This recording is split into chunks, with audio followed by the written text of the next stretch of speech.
coming alive. Now is the time. Don't try to hide, 'cause I'm gonna harm you like an animal. So my name is Vin. I go by VT. I ride an MSX 100v, 2200 watt hour. I'm from New Jersey. I ride in New York pretty much every day though. So pretty much I typically start my day around 11, 12 o'clock. Pretty much once I get there, it's a mess. You get out of Penn Station, there's cars everywhere. It's a madhouse. I'm a cook, but my job had recently had to re-sign a lease. In between that, I started delivering and doing stuff for Postmates, Grubhub, and all that stuff. Found it to be very, it was worth my time. And on top of it, it let me develop my skill and do what I love. I ride the street.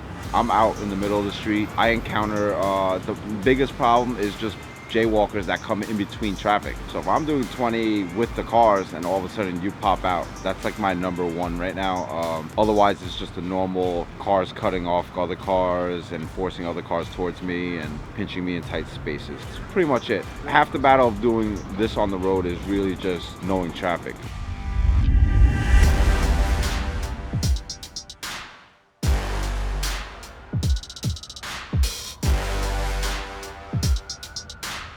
The reason why I actually love riding, really, it's like one of the few things that will take you away from your daily thoughts. You have to remain 100% focused in doing this.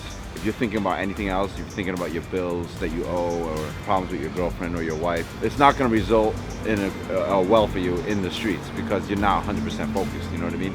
So when I do this, it frees me. I feel free. So because I'm 100% just zoned in into what I'm doing. I gotta stay alive. I always tell people there's a difference between two riders can have 2,000 miles apiece, but that one rider has a lot of empty miles, I call it. A lot of standing straight or doing the wrong thing and repeating the wrong thing, expecting a different result, as opposed to the other rider that's like trying different things, doing different things, wiggling their wheel around, making it wobble so they can control that wobble.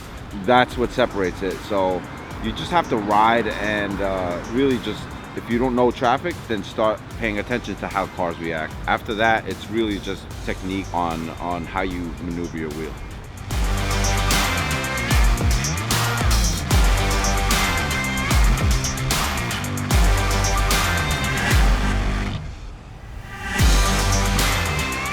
We all ride differently. I would never expect someone coming out from the Midwest to hop on the streets and do what we do. It's not for everybody, but then again, we've been doing this for decades. You know what I mean? Like the whole sense of rush and being in a rush to get nowhere has always existed in New York City. It doesn't matter. So it's not because of an electric unicycle that it's happening.